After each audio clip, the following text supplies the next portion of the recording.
Wesley Healthcare holds its sixth annual Crush the Crisis Prescription Drug Take-Back Day. The event helps raise awareness about the dangers of prescription drug misuse.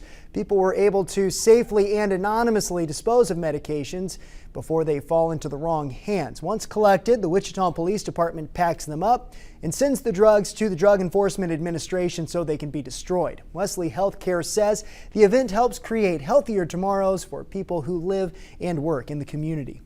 Prescription drugs, especially those that are opioid-based, are a major source of overdoses in this country. Events like this really make a difference in terms of getting those drugs out of people's hands and disposed of properly.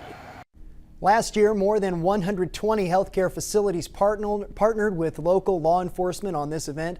More than 13,000 pounds, that's equivalent to 9.02 million doses of unused and expired prescription medications, were collected.